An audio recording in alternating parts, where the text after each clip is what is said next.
संतप्त मानस शांत हों जिनके गुणों के दान में।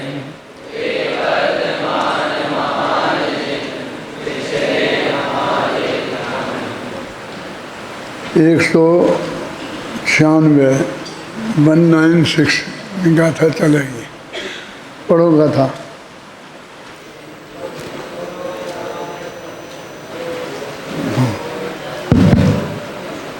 जो खविद मोह कलुषोता समवट्ठि दोषहावे सो अपाड़म हवदि जादा आत्मध्याता श्रमणव इंद्रिय विषय जो परिहरे स्वभावथित अवरोध मनव मोह मल का क्षय करे।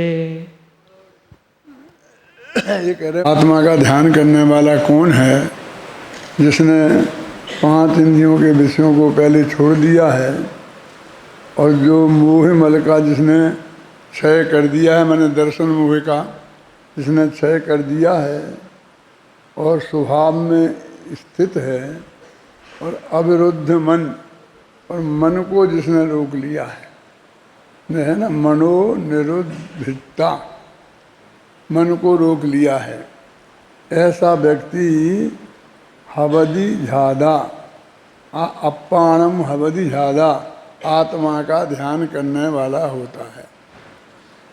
देखो इसमें अपन वहाँ कहते थे ना, कुछ करो मत, बोलो मत और सोचो मत। अब इसमें भी मन को अब रोक दिया है तो मन से सोचना होता है ना, तो वही बात है ना। ध्यान का स्वरूप बताने में जितनी स्पष्ट वहाँ बात कही है उतनी स्पष्ट नहीं है। पर एकाग्र चिंता निरोधो ध्यानम अंतर मुहूर्तात्, तो वहाँ वही है ना, चिंत मन का निरोध, मन सोचना बंद हो जाए, वही है ना, वो ऐसा ध्यान होता है आत्मा का, मतलब प्योर ज्ञान रह जाता है ऐसा ध्यान। तो देखो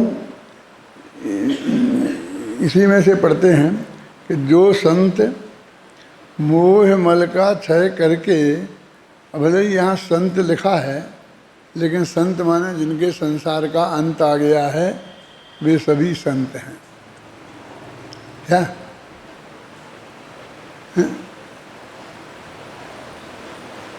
माने अवरत सम्यक दृष्टि, पंचम गुणस्थानवर्ती और मुनिराज, ये सभी जो संत मोह मल का क्षय करके, माने मिथ्यात्व का अभाव करके विषयों से विरक्त होकर मन का निरोध करके स्वभाव में समवस्थित हैं, अब वे स्वभाव में ठहर गए, वे संत आत्मा का ध्यान करने वाले हैं। देखो आत्मा में समवस्थित है ना, तो वही जो अपन ने कहा था, बस कुछ नहीं जानो, बस जानो भी नहीं, बस जानना भी सहज होने दो, स्वभाव में बस स्थित हो गए। तो स्वभाव क्या है? जानना देखना तो इसका स्वभाव है ना। और वो जान रहा है कि वो किसे जान रहा है, तो फिर जब तुमने झंझट खड़ी की, फिर एक काम सौंप दिया कि फिर निर्णय करो किसे जाने किसे नहीं जाने। तो उसका भी निर्णय अपन ने कर लिया था उस परीक्षा मुख सूत्र के आधार पर कि प्रत्येक समय ज्ञान के क्षयोपशम की पर्याय का क्या ज्ञेय बनेगा वो सुनिश्चित है। क्या अब तुम्हारा वो भी काम नहीं रहा, उसमें स्वभाव में, माने जो स्वभाव वही था ना, वो पर्याय स्वभाव था। द्रव्य स्वभाव एक होता है पर्याय स्वभाव। द्रव्य स्वभाव अनादि अनंत होता है जो कभी बदलता नहीं है, और पर्याय स्वभाव माने प्रति समय बदलता है, समझे ना। तो प्रति समय ज्ञान गुण है, दर्शन गुण है, उनकी पर्याय अवश्य होंगी और वे किसी न किसी ज्ञेय को जानेंगे। इसमें इतना हमेशा जोड़ के रखना कि वो मुख्य रूप से आत्मा का ही जानना होगा।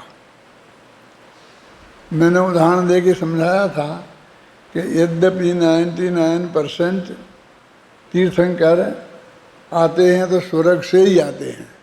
कोई सर्वा सिद्धि से आया, कोई 16वें स्वर्ग से आया, कोई 12वें से आया, महावीर 16वें से आए, पारसनाथ 12वें से आए थे। लेकिन हम ऐसा नियम नहीं बना सकते हैं कि भाई आएगा वो सब स्वर्ग से ही आएंगे, क्योंकि हमारे सामने एक उदाहरण राजा सैनिक का है कि जो पहले नरक से आएंगे। यदि ये उदाहरण नहीं होता, क्योंकि लाखों वर्ष ऐसे निकल जाते हैं कि जब कोई यदि ऐसा नहीं प्रसंग बना हो तो हम ये मानने ही को तैयार नहीं होते। कैसी बात करते हो, जो तीर्थंकर होने वाला है वो नरक से आएगा?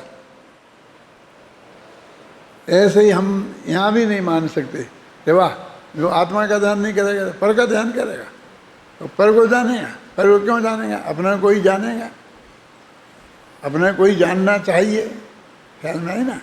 तो इसलिए, लेकिन हम ऐसा वो नियम नहीं बना सकते हैं, क्योंकि वो बताया था कि पृथकत्व वितर्क नामक शुक्ल ध्यान में भी आत्मा पर पदार्थ ज्ञान से के अर्थ संक्रांति, व्यंजन संक्रांति और योग संक्रांति होती है। इसलिए जहाँ पर खूब लिखा हो कि पर से आपने समेट कर आत्मा में ले जाता है, तो देखो ले तो नहीं जाता है, वो तो उसकी पर्याय में नक्की है, वैसे ही होता है, बोझा नहीं है। लेकिन भाषा तो ऐसी ही आती है ना। ध्यान किया तो उसने क्या किया, हमने उनका वर्णन किया, तो सबसे बड़े उपदेश को समेट कर यहाँ तक कि अपनी 144वीं गाथा में कितना क्लियर लिखा है कि 5 इंद्रियों और मन से माध्यम से जो हमारा मत ज्ञान तत्व बाहर में उलझता था, वहाँ से समेट कर हमने उसे आत्म सन्मुख किया। और नयों के विकल्पों में जो हमारा श्रुत ज्ञान तत्व उलझता था, वहाँ से हमने श्रुत ज्ञान को समेट कर आत्म सन्मुख किया। आता ना किया की भाषा। यह परिणमति शो करता, ये नियम भी है कि जो द्रव्य परिणमित होता है वही उसका कर्ता होता है, लेकिन जो वस्तु स्थिति है वो हमें समझना चाहिए। लोक में ऐसा निरंतर ही चलता है। अपने पूज्य गुरुदेव श्री के प्रताप से ये सब कुछ अभी भी देखो, ये तत्व ज्ञान की धारा गांव-गांव में बह रही है ना। अब इसमें ये कुछ परसेंटेज ही सत्य है ना, बाकी आप 1000 लोग लग रहे हो हैं, और जिनने उनको देखा भी नहीं है, उन सबका भी योगदान है ना। लेकिन हम मुख्य रूप से एक का ही बोलते हैं। भगवान महावीर की दिव्य ध्वनि आज भी गांव-गांव में गूंज रही है, बोलते हैं ना। तो उसकी जो वास्तविक स्थिति है वो भी हम सब समझते ही हैं। जब हम ऐसा बोलते हैं तब हम कोई कुछ धोखाधड़ी में नहीं होते हैं क्या? यदि हम ये नहीं माने क्या कि ये सब लोग अपने ज्ञान के तत्व ज्ञान के महायज्ञ में लग रहे हैं, वही हो रहा है, तो भी तो वो बात पूरी तरह सत्य नहीं है ना। और भगवान महावीर की वाणी का सहारा है एकत्व का एकमात्र वो साधन। एकत्व माने एकता, सब में एक रूपता है ना।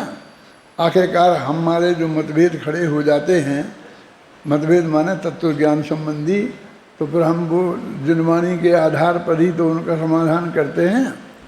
और जब जनवाणी में लिखा मिल जाता है तो हम सब लोग चुप हो जाते हैं, एक मत हो जाते हैं। यही रास्ता है। तो इसलिए ऐसे वचन आएंगे, वो यही आत्मा को ध्याता है। जब वो उपदेश भी ऐसा ही होगा और उसको पूर्व भूमिका में, ये पंखा क्यों नहीं चला यार, जब ऐसा विकल्प होता है ना, तब उसको ऐसा ही विकल्प होता है कि मैं आत्मा का ध्यान करूं। वो थोड़ी उस वक्त याद करता है कि छपक श्रेणी में योग संक्रांति होती है इसलिए मैं किसी का भी ध्यान कर लूं। मतलब उसका विकल्प थोड़ी ऐसा होता है। है ना। वो तो उससे इसका विरोध नहीं समझना और इससे उसका विरोध नहीं समझना, आगम से अविरुद्ध अर्थ समझना। तत्वा सूत्र का एक सूत्र है, पीत पद्म और शुक्ल लेस्या के बारे में, दुई त्री शेषु है ना, कि जो लेस्याएँ हैं तो 2 युगलों में मैंने 4 स्वर्गों में पीत लेस्या, और फिर 6 स्वर्गों में पद्म लेस्या, फिर बाकी के जितने बचे 6 बचे तो उनमें शुक्ल लेस्या। ऐसा आया, उसका अर्थ ऐसा ही है। फिर सर्वासिद्धि आदि ग्रंथों में, वार्तिक आदि ग्रंथों में ऐसा खोल खोल के बताया कि पहले दूसरे में पीत, दूसरे में पीत पद्म मिला के, ऐसा मिला के वर्णन किया। तो उन्होंने कहा वहाँ तो ऐसा बताया था, हमको याद कराया था, और यहाँ आप ऐसा बता रहे हैं, तो कौन सत्य है? तो उन्होंने कहा ये सत्य है जो हम अभी कह रहे हैं, ध्यान से घबराना नहीं। कि क्यों? कि सामान्य शास्त्र तो नूनम विशेषो बलवान भवे, इस नियम के अनुसार ये जो विशेष कथन है ये बलवान है। फिर वो कहा कि आप वैसा ही कहते, आप ऐसा क्यों कह रहे? तो उनने कहा कि अन्य आगमों में ऐसा है, तो तुम अन्य आगम की बात यहाँ क्यों कहते हो? यहाँ तो तत्वासूत्र चल रहा, तो उसी के हिसाब से बताओ कि नहीं, विशेष स्पष्टीकरण है ना। हम उतना ही कहें, उतने के लिए थोड़ी हमने ये टीका लिख रहे हैं। जो सूत्र के अनुसार जैसा जो अर्थ तुमने किया उसके लिए थोड़ी ऐसा अर्थ लिख रहे हैं। हम उसके विस्तार के ज्ञान के लिए तो तुम्हें ये अर्थ लिख रहे हैं, इसलिए और आगम में इसकी डिटेल कैसी है, ये सामान्य कथन है और वो विशेष कथन है। इस तरह से आचार्यों ने हमारे जवाब दिए।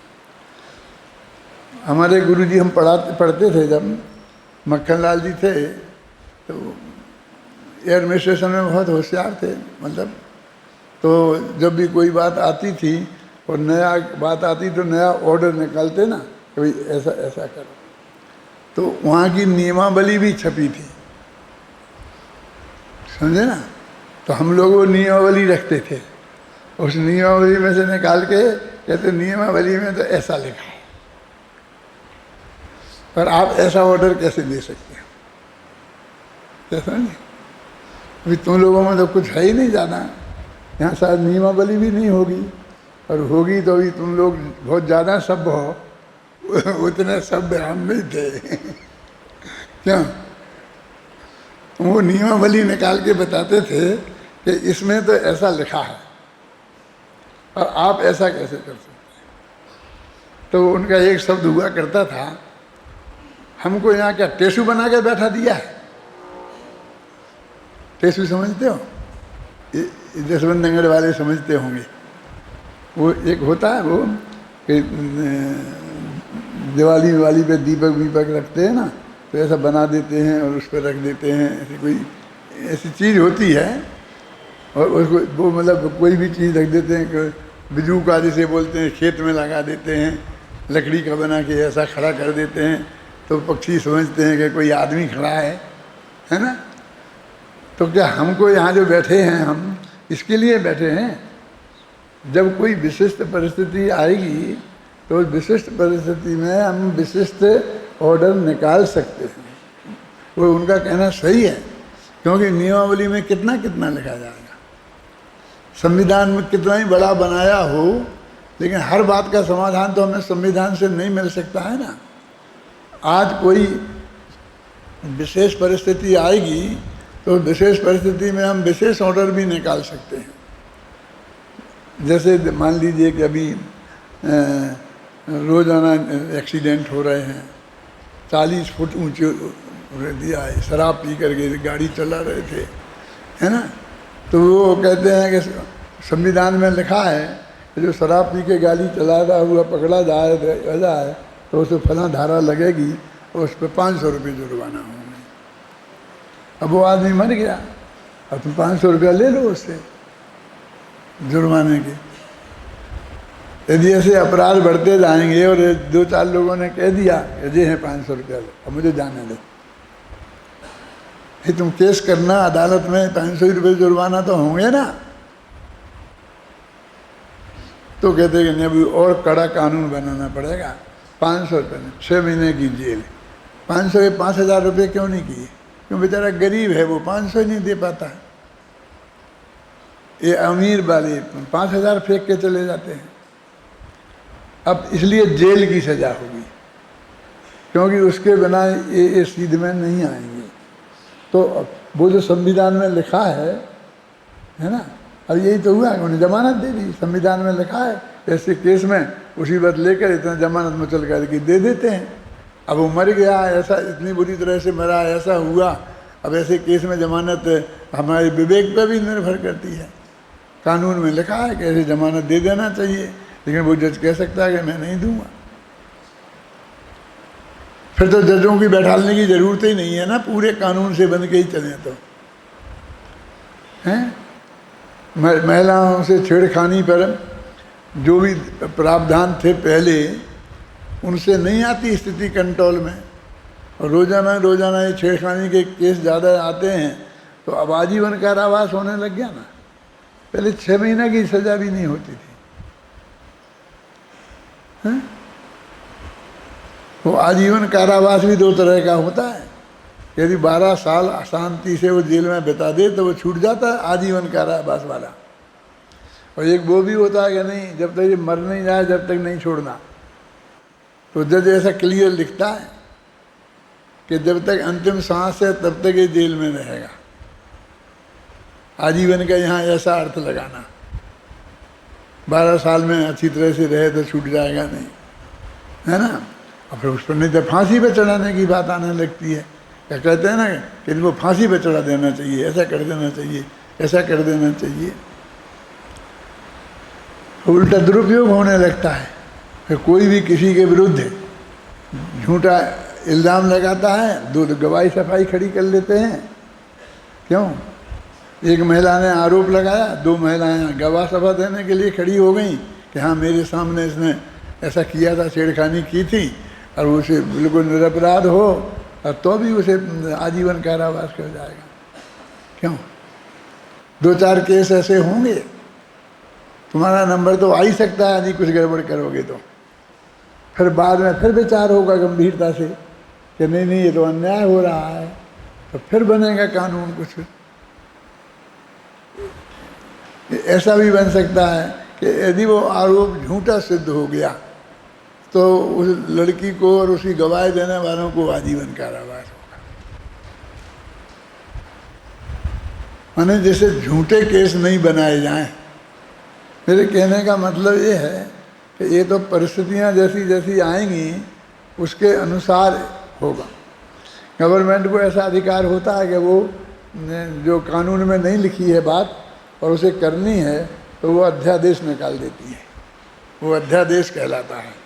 तो आर्डर निकाल दिया, लेकिन उस आर्डर को 6 महीने के भीतर लोकसभा से पास कराना पड़ता है।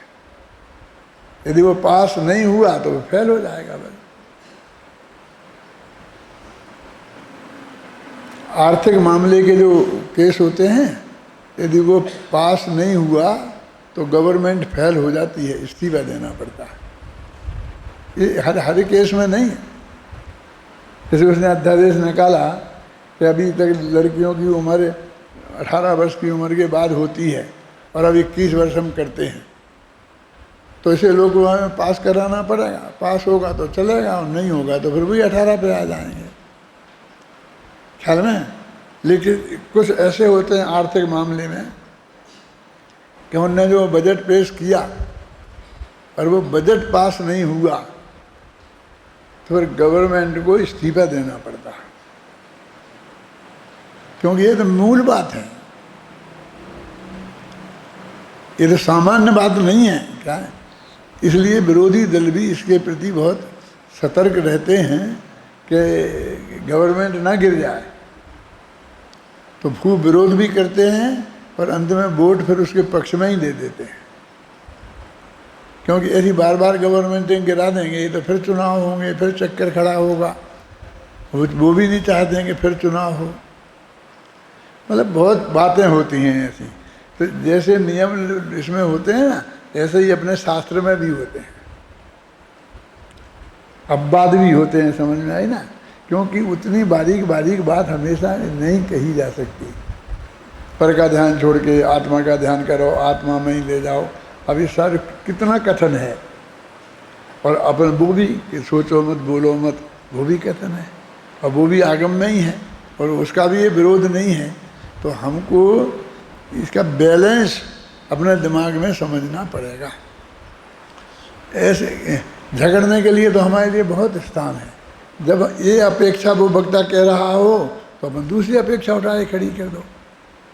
वो कहता पर को छोड़ कर अपने आत्मा के बारे में सोचो, तो कहे नहीं साहब दृढ़ संग्रह में लिखा सोचो नहीं। क्या दृढ़ संग्रह में सोचो नहीं लिखा है? तो कहेगा वहाँ लिखा था है कि मन को समेट कर आत्मसन्मुख करे। मैंने दोनों को पेश कर सकता है ना। इसलिए हमको बहुत गंभीरता से वो हम रहें तो ही हम जैन धर्म का मर्म समझ सकेंगे। अन्यथा लड़ने झगड़ने के लिए तो बहुत मसाला है। जो गुरुदेव श्री चर्चा के लिए किसी से तैयार नहीं होते थे ना, तो वो यही तो कहते थे कि हम तो निश्चय की बात कह रहे हैं, और वो सामने वाला आगम के नाम पर व्यवहार वचन ले लेके आएगा, और व्यवहार वचन तो निश्चय से बहुत ज़्यादा है ना। मतलब हमारा एक प्रमाण मिलेगा तो उनकी जगह 100 प्रमाण मिल जाएंगे। ये उपदेश तो कई जगह मिल जाएगा कि तुम पर से हटकर अपने आत्मा में के बारे में सोचो, आत्मा का विचार करो, आत्मा का चिंतन करो, आत्मा का जाप करो। क्यों आएगा कि नहीं आएगा? और फिर वो कहे बोलो नहीं, सोचो नहीं, तो झगड़ने के लिए तो बहुत जगह है। लेकिन एक ये भी अपेक्षा है, क्या है वस्तु स्थिति क्या है, वो मेन मुद्दे की बात है कि हमारे चित्त को निर्भर होना चाहिए। उसके बिना ध्यान संभव नहीं है। क्या आत्मा का ध्यान कहो तो वो जो भी ध्यान जिससे केवल ज्ञान की प्राप्ति होती है, उसका ज्ञेय पदार्थ कुछ भी बने, हम उसे आत्म ध्यान ही कहेंगे। समझ गए ना? उसे हम धर्म ध्यान कहेंगे, निश्चय शुक्ल ध्यान कहेंगे। वो ध्यान के पहले इसको पूरी तरह निर्भर होना चाहिए। माने कोई काम इसके माथे नहीं रहना चाहिए। अब दो लोक में तो ये बहुत अटपटा लगता है कि हमारे माथे तो बहुत काम है, हम क्लास के मॉनिटर हैं, ये हैं, वो हैं, भोजनालय हमें देखना पड़ता है, ये देखना पड़ता है, तो हम तो फिर सामायिक कर ही नहीं सकते हैं ना। हैं फिर नहीं तुम भी सामायिक करना, फिर ये काम देखें कि नहीं देखें? नहीं, काम भी देखना पड़ेगा। तो फिर वो कहता है कि ये क्या, तो वो है ना कि तुम पूरी तरह निर्भर नहीं होगे तो तुम्हें ध्यान नहीं होगा। जो हमने ये कहा है तो वो हो नहीं रहा है ना। प्रैक्टिकल तो ये देखो कि नहीं वो बहुतों को, चौथे गुणस्थान वालों को, 5वें वालों को, 6वें वालों को हो जाता है ना सही अंतर्मुहूर्त तक लगातार, लेकिन वो असली ध्यान भी हो जाता है। कि हो जाता है ना, लेकिन उसे केवल ज्ञान तो नहीं हो जाता। वही तो है ना कि बाहुबली के माथे पे कुछ भार रहा तो लौट लौट के आ गए। अब क्या भार रहा, क्या विकल्प रहा, अब तुम कल्पना करते रहो। अब जिसने ये कल्पना की कि मैं भरत की भूमि पर खड़ा हूँ, उनने देखा कि जब वे गए थे दीक्षा लेके, तब इन दो भाइयों में झगड़ा हुआ था, तो उनने अपने मन में समझ लिया यही सोच रहे होंगे। बनारसी दास जी जब स्वर्गवास उनका होने लगा, समझ लो अंतिम समय था, तो लोग आते थे और फिर बैठ जाते, वो गप्पे लगाते हैं बस। थोड़ी देर तो धर्म की बात करते हैं, फिर दुनियादारी की बातें करने लगते हैं। अब वो बेचारा बैठा रहता है वहाँ, क्या करे, सुनने को बाध्य है। वो इस पोजीशन में भी नहीं है कि वो कह सके कि तुम इन्हें बाहर कर दो। क्यों? मेरे जैसा आदमी तो पहले से ही कह देता है कोई मत आना, कोई को मत आने देना। क्यों? लेकिन हर एक की तो नहीं है ना ये बस की बात इतनी। तो मालूम क्या हो रहा था? ये कह रहे थे कि इनके प्राण किसी में अटके हैं कहीं, इसलिए नहीं निकल रहे। वो समझते हैं कि कहीं से हमारा विकल्प होए कि ये काम स्मारक का होना बाकी है, अब मैं जा रहा हूँ तो ये काम कैसे होगा, तो पर मेरे प्राण नहीं निकलते। प्राणों को निकलने में दिक्कत होती है। मूर्खों की कमी थोड़ी है दुनिया में। क्यों है कि हमारे किसी विकल्प के कारण हमारा कुछ क्षण के लिए भी हम हमारे इस देह में रुके रहेंगे, ऐसा संभव है क्या? नहीं है ना। तो उन्हें प्राण अटके हैं। अब वो बयासी दादी सुन रहे थे, तो थोड़ी देर तो सुनते रहे होंगे कि कहने वाले कहते अपन को क्या लेना देना, लेकिन फिर भी उनको तीव्र विकल्प चल गया। तो उसी वक्त उनने वहाँ पर स्लेट रखी थी और पेंसिल, क्योंकि वो रख देते हैं ना कि तुम्हें नहीं बोल पा रहे तो इस पर लिख देना। तो उन्होंने उसमें लिखा, ज्ञान कुतक्का हाथ मार अरि मोहना, चले बनारसी दास फेर नहीं आवेना। उन्होंने लिख दिया कि ज्ञान रूपी कुल्हाड़े से, कुतक्का माने अपन कहते हैं कुतक्का दिखा दिया। आजकल तो उल्टा हो गया। पुराने ज़माने में हम तुम्हें चिढ़ाते थे, बताते थे कि तुम चाहे जो कुछ करो हम नहीं करने देंगे, तो उसको हम कुतक्का दिखाते थे। माने उसका अर्थ निषेध होता था।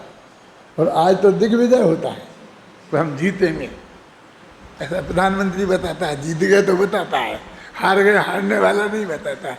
तो मैंने कहा ये क्या हो गया, उल्टा हो गया।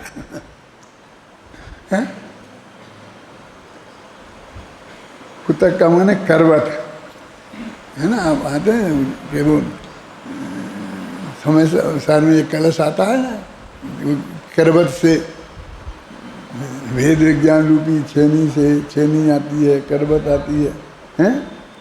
तो ज्ञान कुतक्का हार मार अरि मोहना, मोह रूपी शत्रु को मैंने ज्ञान की कुल्हाड़ी से ख़त्म कर दिया है। मैंने मिथ्यात्व का मैंने अभाव कर दिया है। चले बनारसी दास फिर नहीं आवेना। अब बनारसी दास तो जा रहे हैं, अब दोबारा आने वाले नहीं। नहीं भी कहते वो, क्या ज़रूरत थी? ये कोई बहुत बड़ी अच्छी बात नहीं है। क्यों वे उलझे उन लोगों की बातों में? लेकिन उससे इतना सीखने को तो मिलता ही है ना कि आप लोग एक तो उधर जाओ नहीं, जाओ तो गप्पे मत लगाओ, लगाओ तो कम से कम उनके बारे में कुछ ऐसी बातें मत करो। घर वाले बेचारे क्या करें? अब तुम आए हो, वो बीमार आदमी को देखने आए हो, अब वहाँ तुमसे कैसी कड़क भाषा में कैसे बोलें? मेरे जैसा कोई आदमी हो वो अलग बात है, उसे छोड़ देना है। वो तो कह सकता है। कुछ गुरुदेव श्री कह देते थे ना, कुछ गुरुदेव जाओ बस हो गया जा, हैं? लेकिन मैंने गुरुदेव श्री को भी देखा, लेकिन मैंने देखा सभी लोग ऐसे जो होते हैं जिनको ज़्यादा ऐसी भीड़ परेशान करती है, तो वे सभी लोग आचार्य विद्यानंद जी के पास में जाता था तो वे भी, अब डॉक्टर साहब बात अपनी हो गई, अब आप पधारो, मैं सामयिक में बैठूंगा, मैं थोड़ा मुझे काम है, मैं आराम करूंगा।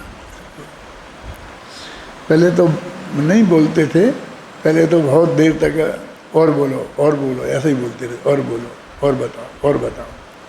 कभी नहीं कहा कि तुम अब बंद करो और जाओ। लेकिन अब जब से ज़्यादा बीमार हो गए और समाधि में एक तरीके से हो गए, तब से अब मैं भी नहीं जाता हूँ, क्योंकि उनको कोई रस नहीं रहा, ना मुझे ना उन्हें। एक दफ़ा लास्ट में गया था, मैं जीना नहीं चढ़ पाता, महाराज ऊपर रहते थे 2 मंजिल, तो हमेशा महाराज उतर के आते थे, घबराना नहीं। क्या वो कहते तुम मत चढ़ो, तुम तो बीमार हो ना। और वे ऊपर से उतर के 2 मंजिल से उतर के आते थे, और फिर हम बैठते थे, चर्चा करते थे। 2 कुर्सी ऐसी बगल में बराबरी की डाल देते थे, बैठे थे। अब अंत में लास्ट में मैं गया तो उन्होंने कहा भाई अब मेरे बस की नहीं है कि मैं उतर के आ सकूं, और मैं एक उनसे कह नहीं सकता हूं कि तुम चढ़ के आओ। तो अब की बार तो बस ऐसा ही होगा। फिर उनके मन में आया तो उन्होंने वीर सागर से कहा ऐसा करो, एक मंजिल में उतरता हूं कैसे भी करके, और एक मंजिल तुम उन्हें चढ़ा के लाओ कैसे भी करके। ऐसे हम एक मंजिल में चढ़ा, एक मंजिल पे उतरे, और बीच की मंजिल में 2 कुर्सी डलवाई थी उनने, बिल्कुल ऐसी बराबरी की, और हम दोनों जने बैठ गए। उन्होंने कहा बस मेरे से उन्होंने यही कहा कि बहुत हो गया काम, अब बंद करो, अब अपना आत्मा एक जगह शांति से रहो, और जो भी हुए अब ये दौड़ धूप बंद करो, आपने बहुत काम किया। ये बात उन्होंने मेरे से कही कि यदि कोई वो सचमुच धर्मात्मा है और उसने अध्ययन मनन चिंतन किया है तो मुझे ज़्यादा डिस्टर्ब करने से कोई फायदा नहीं है क्या। और जो चालू चीज़ें जो अपनी हैं, बस भाई तुम सुना ना, अब ये सुना दो, अब भक्तामृत शुरू कर दो, अब ये शुरू कर दो, अब ये शुरू कर दो, क्या मैंने उसे शांति से 1 मिनट सोचने मत देना। आप जानते हैं युद्ध के मैदान में ये नगाड़े क्यों बजाए जाते हैं, जानते हो? तो इसलिए बजाए जाते हैं कि युद्ध के मैदान में सामने मरने का है खतरा, तो यदि सैनिकों को 5 मिनट भी सोचने के लिए कुछ मिल गया समय तो मैदान छोड़ के भाग जाएंगे। तो बस ऐसे ही गीत जान की बाजी लगा दियो, हमारे फलाने ने लगा दिया और उनने ये कर दिया और उनने ये कर दिया, ऐसे गीत चालू रहने दो, धमाधम धमाधम, सोचने नहीं दो। समझ में आया ना? ऐसे ही वो जा रहा है अगले भव में और तुम धमाधम शुरू कर देते हो, उन्हें उसे सोचना ही नहीं देते हो, है ना? वही गंभीर बात सोच रहा होगा ना, उन्हें सोच रहा होगा, और फिर नहीं, अपने तो सोचने का भी मना है। यदि वो ध्यान के लिए मान लो प्रयत्न करेगा तो वो ये करेगा ना, बोलो नहीं, सोचो नहीं, क्यों? तुम कहोगे ये सोचो, ये सोचो, ये सोचो, हैं? तुम्हें कितना दुख है, ऐसा दुख है, फलाने को तो इतना था, फलाने को, अब वो कह ही नहीं रहा कि मुझे दुख है, उसे सिर में दर्द है ही नहीं, उसे कोई तकलीफ है ही नहीं, और हम सुनाए जा रहे हैं तो तेरे को कौन दुख है, मृत्यु महोत्सव भारी, उनके माथे पे सिगड़ी रख दी थी, उनके श्याल नहीं खा गई थी, शेर नहीं खा रही थी, मुझे तो मच्छर भी नहीं काट रहे, तुम काय को ये सुना रहे हो?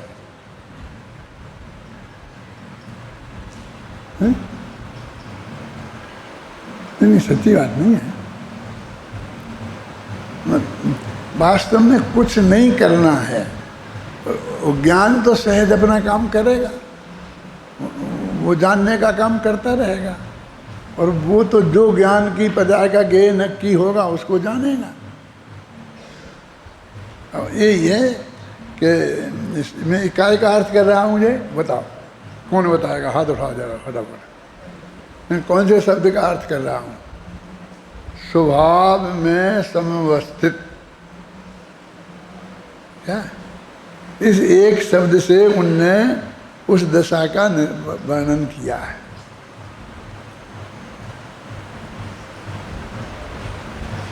आत्मा शुद्ध है, बुद्ध है, निरंजन है, इसकी भी जरूरत नहीं है, हम जान गए ना। माने हम ऐसा बोलेंगे, ऐसा सोचेंगे, तो बार बार लिखेंगे दीवार पे, तब हमारी ऐसे ज्ञान में ऐसा नहीं रह सकता कि आत्मा शुद्ध बुद्ध निरंजन है।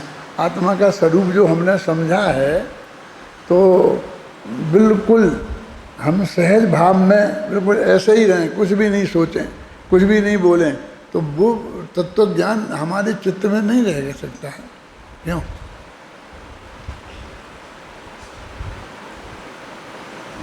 आप खाना खाते हो तो आपके चित्त में से जो आपने तत्व ज्ञान समझा है वो खत्म हो जाता है, आता है कि नहीं। सर्वज्ञता का स्वरूप जो आपने समझ लिया है तो वो आपके ज्ञान में से थोड़ी उड़ जाता है। निर्विकल्प भाव से उसमें समवस्थित रहना वही ध्यान है। अभी कल तुम्हें पढ़ा रहा था ना संजीव गोधा, सर्वज्ञता का स्वरूप वो प्रमाण दे रहा था, सब कीलित कर दिए हैं, चिक दिए हैं। मैंने भी कल ही पढ़े थे वो, क्योंकि मैंने तुमसे कहा था कि वो 200वीं गाथा है और अब नीचे कौन सी चल रही है 96वीं, तो मैं आगे तक का पढ़ता रहता हूँ पूरा, उसमें वो ही कीलित। तो मुझे तो बहुत आनंद आता है। सारे वो वो क्या कहना चाहते हैं कि बिल्कुल नक्की हैं। तुम कील देने को नक्की मानते हो कि अब नहीं बदलेगा मामला, तो कील है, जान लेना जो भी तुम मानते हो, प्रतिबिंबित हो गए हैं, झलक गए हैं, जो भी समझ लो। कितने शब्द डाले आचार्य ने, पर्याय जो अनुत्पन्न है या नष्ट जो हो गई हैं, फिर ज्ञान की क्या दिव्यता यदि ज्ञात हो गए नहीं। मतलब वो बहुत, मैं सुन रहा था, बहुत शांत आनंद आ रहा था मुझे। मैं तो लिखा है तो ज्ञान में वही चीज़ है और खचित है। तो वो मेरे कहने का मतलब ये है कि जितना समझाना हो अभी समझा लो, अभी समझ लो। मरते समय को समझने के लिए बाकी मत छोड़ो। तुम मुझे मरते समय समझा देना, हम मरते संभालों को नहीं समझा सकते।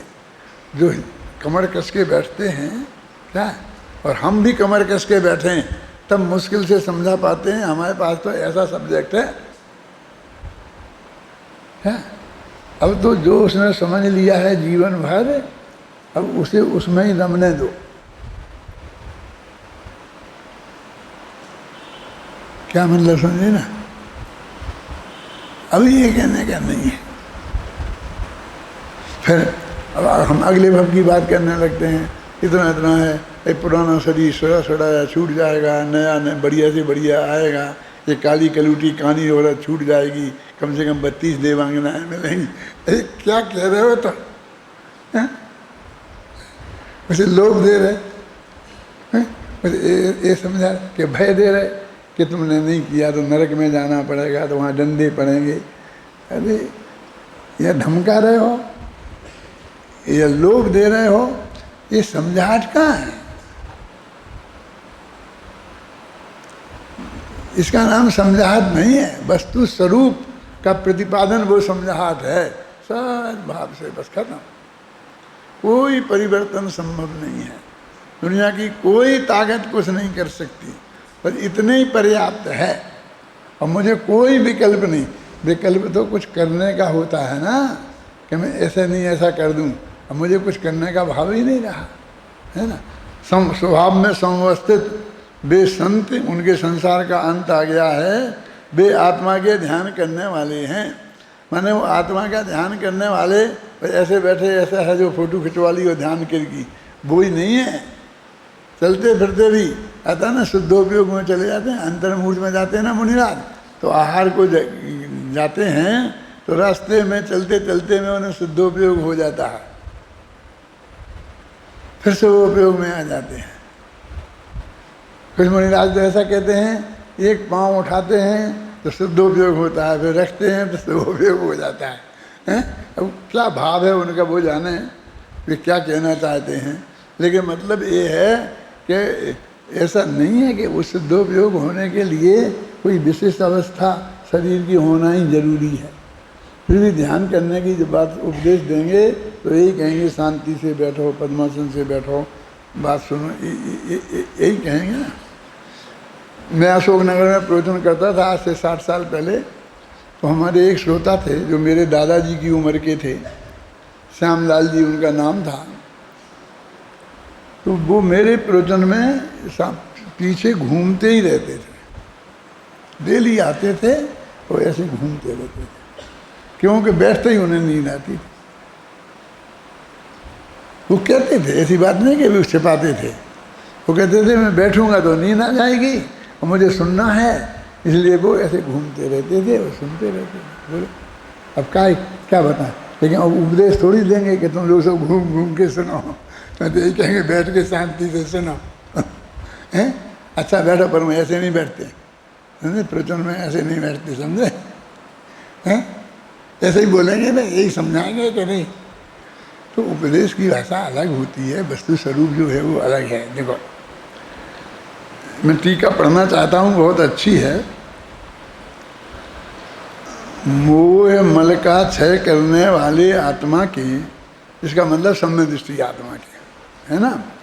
मोह मल जिसका मूल है, ऐसी परद्रव्य में प्रवृत्ति, कहते परद्रव्य में जो हमारी प्रवृत्ति होती है उसका मोह मूल है, माने मिथ्यात्व के कारण उसमें हम अपनापन करते हैं, है ना, इसलिए हमारी उसमें प्रवृत्ति होती है।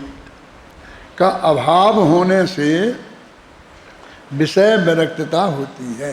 वो उसमें लिखा ना ऊपर विषय विरक्त, तो विषय विरक्त क्यों हुई कि वो तो कहते हैं सम्मा दर्शन के बिना विषय विरक्तता होती ही नहीं। तुमने सब छोड़ दिया, ये छोड़ दिया, ये छोड़ दिया, और बताया पंडितों ने लोभ में तुम्हें ये मिलेगा, ये मिल जाएगा, ये मिल जाएगा, तो किसी लोभ में छोड़ दिया है तुमने, उसकी कोई कीमत नहीं। पर द्रव्य में एक द्रव्य दूसरे द्रव्य का करते ही नहीं है, ऐसी पूरी निर्णय हुई तो विषय की विरक्तता हो गई। देखो उस विषय विरक्तता से समुद्र के मध्यगत जहाज के पक्षी की भांति अधिकरण भूत दिव्यांतरों के अभाव होने से जिसे अन्य शरण नहीं रहा, ऐसे मन का निरोध होता है। बहुत मार्मिक की बात है। समय सार में एक जगह और भी आया है कि वो पंछी का उदाहरण दे करके, और हमने तो सूरदास में भी पढ़ा था, जैसे उड़े जहाज को पंछी फिर जहाज पर आवे। इसमें तुमने पढ़ लिया होगा तो समझ में आ गया होगा कि जो जहाज रवाना होते हैं ना समुद्र में, यहाँ से जाते, मानो लंदन जाते, दूर दूर तक जाते हैं, तो उसमें कोई पक्षी भी बैठ गया। अब उसे थोड़ी पता है कि जी चला जाएगा जहाज, और फिर वो तेज़ी से चलता है, वो बैठा रहता है, उसकी समझ में ही नहीं आता है। जब समझ में आता है तो सामने चारों तरफ देखता है तो कुछ नहीं है, ना पेड़ हैं, ना पौधे हैं, ना जहाँ जैसी जगह वो रहता था वो अपरिचित जगह है। अब वो उड़े उड़े उड़े तो कहाँ जाए, जैसे उड़े जहाज को पंछी फिर जहाज। ये तो सूरदास ने कह दिया, सूरदास के ज़माने में जैसे जहाज होंगे, मैं नहीं कह सकता। क्यों नहीं कह सकता? लेकिन जहाज इतना तेज चलता है कि वो पंछी 2 मिनट को ऐसा उड़े तो वो सैकड़ों मील दूर रह जाएगा और जहाज आगे चला जाएगा, फिर वो लौट के जहाज पर नहीं पहुंच सकता। समझ में आया क्या कह रहा हूँ? क्या समझ में आया बोलो, तो जब तुमसे ही पूछता हूँ, समझ में आया मैं क्या क्या कह रहा हूँ? आज इतने तेज जहाज चलते हैं पानी के भी कि वो यदि उड़ेगा तो जहाज से छूट गया, तो जहाज जिस तेजी से जा रहा है फिर वो जहाज को पकड़ ही नहीं सकता। अब वो सूरदास का कैसे मैं पकड़ लेता था, क्योंकि वो धीरे धीरे आदमी ऐसे ऐसे चलाते थे हैं।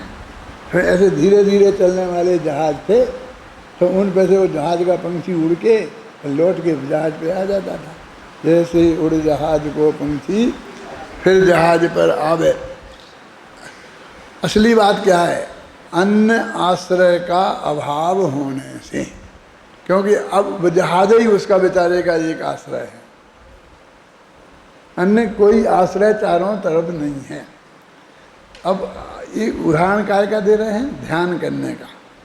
तो कहते हमारे उपयोग को अन्य कोई आश्रय नहीं रहा, इसलिए वो आत्मा में जाता है।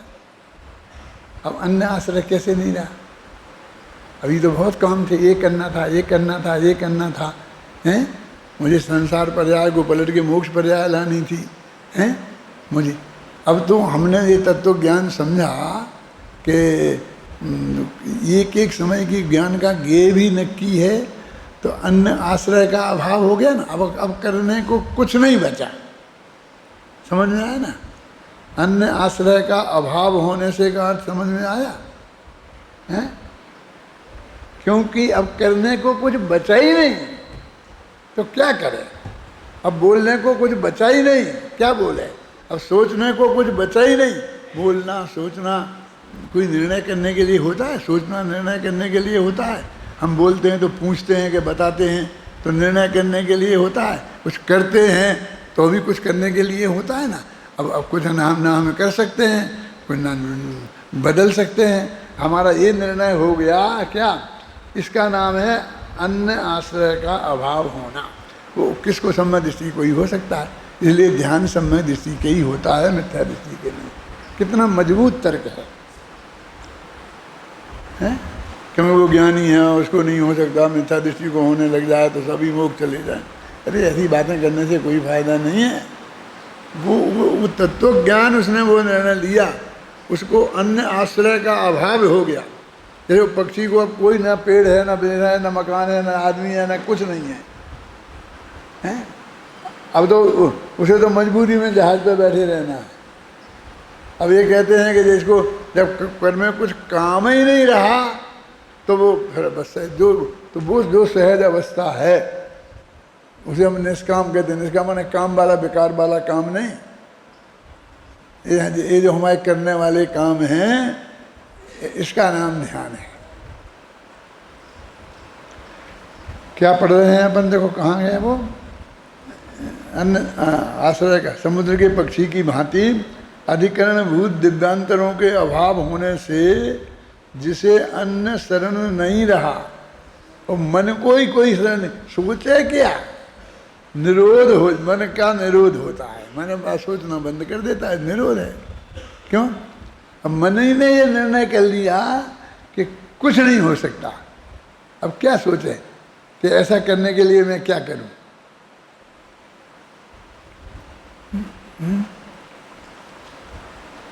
फिर सब नवोकार मंत्र पढ़ो, तो फिर तुमने धंधे से लगा दिया। भक्ताम्बर जी का पार करो, फिर धंधे से लगा दिया। मैं क्यों, देखो ये सारे छंद, श्लोक, ये स्तोत्र, ये सब मैंने बहुत गहराई से पढ़े हैं, एक एक को अच्छी तरीके से। मुझे ऐसा कुछ दिखता ही नहीं कि क्या क्या क्या है। बोलो भक्ताम्बर में क्या है, बताओ। 48 काव्य में से एक आध बताओ कुछ, है? मन का निरोध होने से, देखो अब मन का निरोध हो गया ना, कहाँ कहाँ मन का निरोध होता है, लिखा ना, अन्य शरण नहीं रहा, क्योंकि करने को कुछ नहीं रहा, सोचने को कुछ नहीं रहा, इसलिए नहीं सोचना ये मन का निरोध है। ठीक है। अब मन का निरोध होने से मन जिसका मूल है, अब मन की वजह से होती थी चंचलता चित्त में, ऐसी चंचलता का विलय हो गया। मन ही का विलय हो, चंचलता नहीं रही। यहाँ यहाँ यहाँ यहाँ ऐसा हमारे, देखो यहाँ बैठे बैठे ऐसे ऐसे करते ना, जरा आवाज़ बाहर आई तो उधर को देखते पीछे को, तो ये जो चंचलता वो मन से आई ना। मन में आता है ना वो विकल्प पहले कि क्या है क्या है क्या है। विलय होने से अनंत सहज चैतन्यात्मक स्वभाव समवस्थान होता है। जो अपन ने कहा ना, स्वभाव में ठहरना का मतलब, अब बस कहते हैं सोचने को ही कुछ नहीं रहा है? देखो उस स्वभाव समवस्थान को स्वरूप में वो प्रवर्तमान है, अपने स्वरूप में ही प्रवर्तमान है। वो अनाकुल है, उसमें कोई आकुलता नहीं है, पर एकाग्र संचेतन है। फिर वो एक ही जगह रह जाएगा ना। एक माने आत्मा भी होता है, जानते हैं आप। समस्त होने से उसे ध्यान कहा जाता है। वो लिखा ना, वही की वही बात जो ध्यान का स्वरूप अपन ने वहाँ बताया, वो यही लिखा हुआ है। यहाँ इसे ध्यान कहते हैं।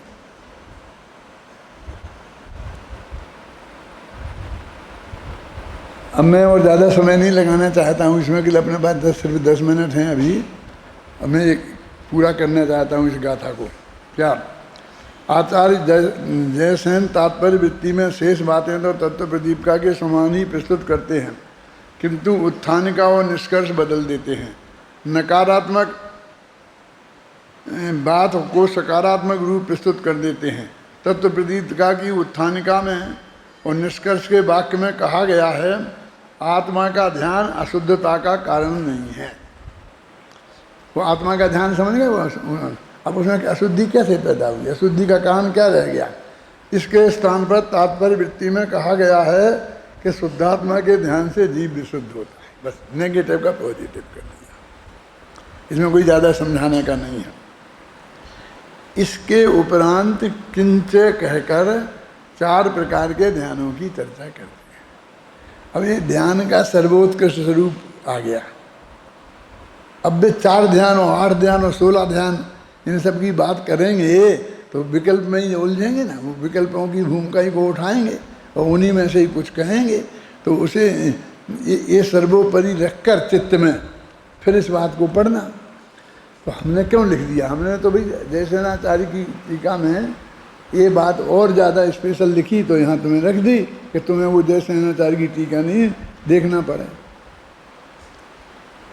माने वो जो बात अमृतचंद की में नहीं थी वो बात हमने जयसेन की वहाँ से उठा के रख दी, वो सर्वोत्कृष्ट है ऐसा हम नहीं कहना। कई जगह है, जैसे 320वीं गाथा का कि वो बहुत बड़ी टीका आती है उसमें, और कई जगह है। अब यहाँ तो देखो सुनो, किंच कहकर 4 प्रकार के ध्यानों की चर्चा करते हैं। 4 प्रकार के ध्यानों को 3 प्रकार से प्रस्तुत करते हैं। अब अपन समझेंगे 4 माने वही अपने तो प्रसिद्ध है ना, 8 ध्यान 9 ध्यान है, वो नहीं है। उन्हें 3 प्रकार से प्रस्तुत करते हैं भाई। अब 4 प्रकार के ध्यान और 3 प्रकार, अब ध्यान देना ना। प्रथम प्रकार में, पहला प्रकार, प्रथम प्रकार में ध्यान संतान, ध्यान चिंता और ध्यान का अन्वय सूचन, इन 4 की चर्चा करते हैं। ये 4 चीजें भी बताते हैं। अभी सब विकल्पात में इन्हें स्पष्ट करते हुए एकाग्र चित्ता निरोधो, चिंता निरोधो का होता है चित्ता निरोधो। मैंने इसलिए तत्वासूत्र देखा था, उसमें लिखा है एकाग्र चिंता निरोधो ध्यानम मुहूर्ता। तो ये चित्त माने भी वही होता है, चित्त का चिंतन का निरोध, और इसमें चित्त माने का निरोध भी वही है, ध्यान है। और शुद्ध और अशुद्ध के भेद से 2 प्रकार का होता है। अभी इन भेदों का अर्थमर्थ नहीं बताया उनने। अब कहते हैं अंतर मुहूर्त तक ध्यान और फिर अंतर मुहूर्त तक तत्व चिंतन। अब अंतर मुहूर्त तक ध्यान हो जाए तो केवल ज्ञान हो जाता है, फिर तत्व चिंतन का नंबर कहाँ आता है? लेकिन ऐसे ही ध्यान कि जिससे वो केवल ज्ञान नहीं होता है। अंतर मुहूर्त तक उस ध्यान में लगे रहे, फिर तत्व का चिंतन करने लग गए। देखो इसी प्रकार निरंतर ध्यान, फिर चिंतन, फिर ध्यान, फिर चिंतन। अब ये वर्षों निकालने हैं, आदिनाथ को भी कितने 12,000 वर्ष निकालने, तो यही तो होता रहेगा ना। क्यों? तो इस प्रकार की जो स्थिति बनती है उसको ध्यान संतान बोलते हैं। कोई ऐसी खास बात नहीं है, समझ लेना, पढ़ लेना, याद कर लेना। जहाँ ध्यान संतान के समान ध्यान का परिवर्तन तो नहीं है कि बार बार ध्यान फिर चिंतन, फिर ध्यान, फिर चिंतन, पर ध्यान संबंधी चिंतन है। कभी कभी ध्यान भी होता है, इस स्थिति को ध्यान चिंता कहते हैं। और जहाँ 12 भावनाओं का आदि वैराग्य चिंतन हो उसे ध्यानान्वय सूचन के, तो 12 भावना ये भी ध्यान ही हो गया। अब 12 भावना का चिंतन तो बिल्कुल अलग चीज़ है ना, है ना। अब मैंने कहता स्वाध्याय के भेदों को भी ध्यान में ही आ गया। अब ये कहते 3 प्रकार से समझा जाता, तो एक प्रकार हुआ। अब दूसरा, इस पैरों को अच्छी तरह से समझना। दूसरे प्रकार में ध्याता ध्यान, ध्यान का फल और ध्येय, इन 4 रूपों को प्रस्तुत करते हैं। सब अर्थ आप समझते हो। ध्याता माने ध्यान करने वाला, ध्यान, ध्यान का फल और ध्येय जिसका ध्यान किया जाता है। और तीसरे में फिर आर्त ध्यान, लोध ध्यान, धर्म ध्यान और शुक्ल ध्यान के रूप में ध्यान को प्रस्तुत करते हैं। तो इस तरह से 3 प्रकार से वो 4 प्रकार के ध्यानों को समझाते हैं। इस गाथा में ध्याता का स्वरूप बताया गया है। इसमें लिखा ना, वो ऐसा करने वाला मुनि ध्याता है। कहा गया है कि जिन्होंने मिथ्यात्व का नाश कर दिया है, सम्यक दर्शन ज्ञान चारित्र प्राप्त कर लिया है, वे भव्य जीव जब विषयों से विरक्त होकर मन का निरोध करके, अब आ गया ना, विषयों से मन का निरोध करके चिंतन बंद किया तो बोलना तो बंद हो ही जाएगा ना पहले। स्वभाव में स्थित होते हैं, वही स्वभाव में स्थित होना आ गया। तब वेद आत्मा का ध्यान करने वाले ध्याता संत होते हैं, वो ध्यान करने वाले संत हैं। इसमें जो कहते हैं ध्याता की परिभाषा दी है, तो वो लिखा ना अपाणम हवदि झादा। पद्यानुवाद में इस झादा को सबसे पहले ले लिया, आत्मध्याता श्रमण। ये झादा है ना प्राकृत में, वो सबसे पहले ले लिया इसमें। आत्मध्याता श्रवण वह आत्मा को ध्यान करने वाला वह श्रवण इंद्रिय के विषयों को परिहार करता है, स्वभाव में स्थित होता है, मन का अवरुद्ध करता है और मोह मल का क्षय करता है। हो गया? कहाँ पर पढ़ रहे हैं अपन? हो गए। अब ये इसमें कुछ है नहीं, अब तुम पढ़ लेना कि मैं पढ़ के सुनाऊं। ये जो बाद में जो छोटे अक्षरों में लिखा ना माइंड में, वो एक तो वो जहाज का पंछी है, तो मैंने समझा दिया है, अब मैं उसे दोबारा पढ़ना नहीं चाहता हूँ। अब इसी प्रकार ये पैरा लो, उक्त तत्व ज्ञान के आधार पर जब यह जान लिया जाता है कि अपने आत्मा को छोड़कर अन्य कोई पदार्थ आश्रय करने योग्य नहीं है, ध्यान करने योग्य नहीं है, क्योंकि उनके ध्यान से अशांति के अतिरिक्त कुछ भी हाथ लगने वाला नहीं है, तब मन अन्य आश्रय का अभाव होने से आत्मा में ही लगता है। यदि मन कहीं जाता भी है तो फिर लौटकर आत्मा पर ही आ जाता है। वस्तुतः बात यह है कि वास्तविक सुख शांति आत्मा के आश्रय में ही है, आत्मा के ज्ञान ध्यान में ही है। अतः एकमात्र आश्रय करने योग्य आत्मा ही है। माने बुद्धिपूर्वक तो हम आत्मा की ही बात करेंगे, लेकिन वस्तु स्थिति ये है कि आत्मा भी, मैंने अभी बोला ना, जो हमने वो स्वरूप समझ लिया है यदि, तो 24 घंटा हमारे ज्ञान में है वो बात। कभी कभी मैं सोचता हूँ कि जी कहते हैं कि असंख्यात गुणी शुद्धि की वृद्धि निरंतर होती रहती है, निर्जरा होती रहती है ना। चौथे गुण स्थान से ऊपर 11 स्थान है, सम्यक दृष्टि श्रावक वृत्तानंद। तो क्या कैसे होती रहती है? हम विषय के साय में लगे हैं और वो हो रही है, हम धंधे पानी में लगे हैं और वो हो रही है, हम युद्ध के मैदान में खड़े हैं और वो हो रही है। क्यों? तो ऐसी मुफ्त में होती अच्छी नहीं है। हर चीज़ की कीमत होनी चाहिए। मुफ्त में देते हैं तो फिर कोई ढंग से लेता नहीं है, अपन कहते हैं कि नहीं कहते हैं। ये किताब की थोड़ी कीमत रखना चाहिए। ऐसे मुफ्त में बांटोगे तो बस कोई पढ़ेगा नहीं, ऐसा बोलते हैं लोग। तो ये मुफ्त में नहीं है।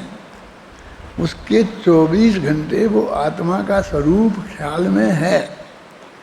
कौन सा स्वरूप?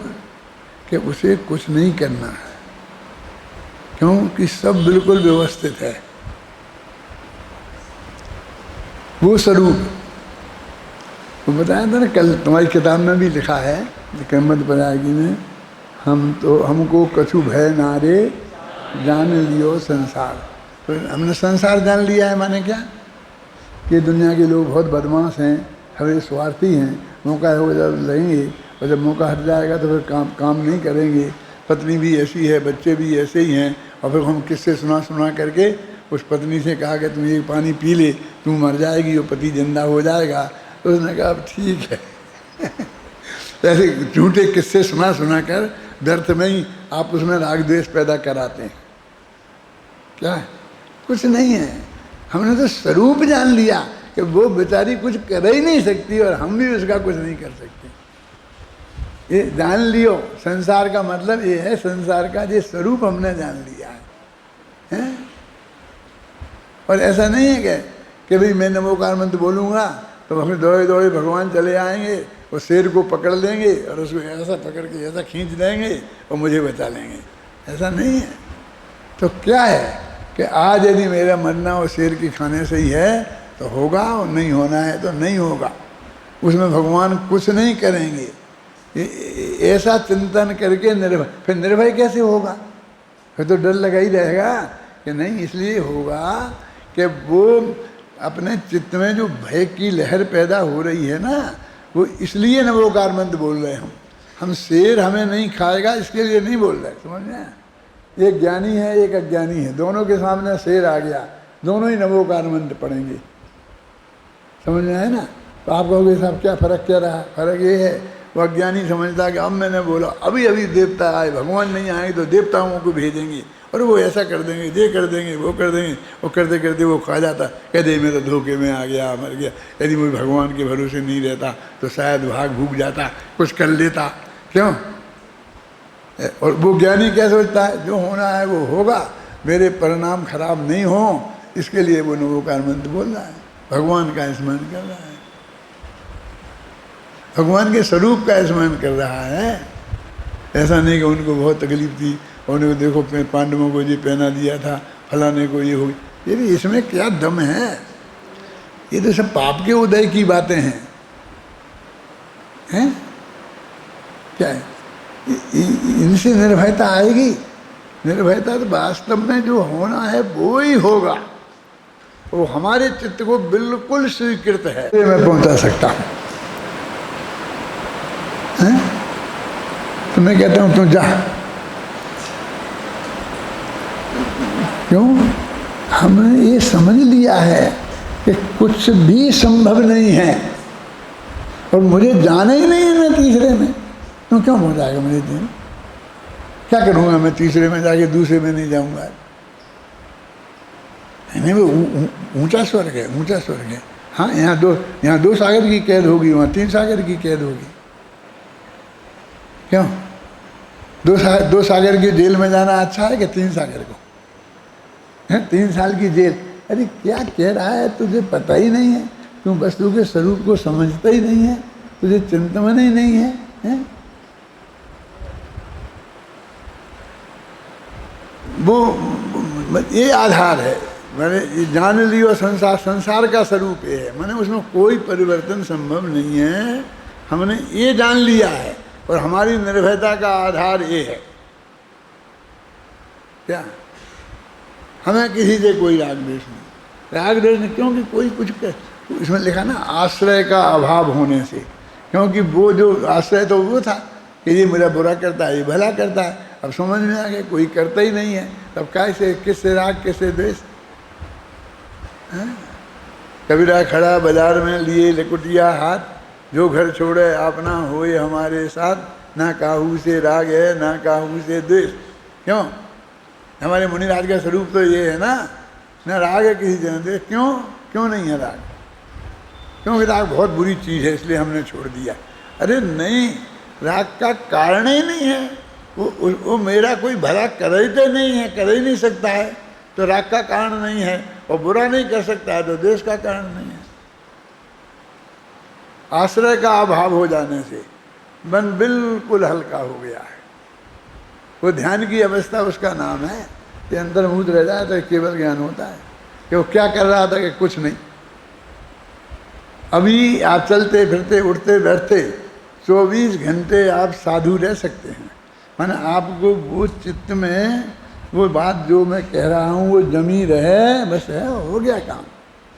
और अभी और कुछ नहीं तुम सारा शांति से, अब थोड़ा तो बहुत हल्ला उल्ला हो गया, अब मुझे बैठ के 1 घंटा शांति से अपना आत्मा का चिंतन करने दो। अरे काय का चिंतन फिंतन, मेरा तो कहाँ हुआ था, तुम चिल्ला रहे थे तब भी मेरा तो वही था, मैं वस्तु के स्वरूप को जानता हूँ। क्या?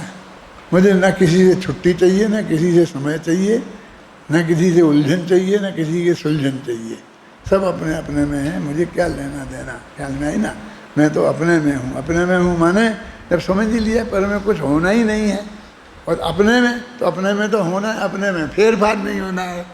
पर 2 मुद्दे हैं, कौन? पर मैं कुछ करना सकता नहीं हूँ और अपने में फेर फार नहीं कर सकता हूँ, अब इसलिए मेरे को कोई काम बाकी बचा ही नहीं है, बस मैं निश्चिंत हूँ। ऐसे स्वरूप का जैसे पूरी तरह ऐसा रहना वही ध्यान है। इधर ध्यान का सही स्वरूप तो हमारे ख्याल में आवे, फिर करेंगे जब हो जाएगा, जब होना होगा।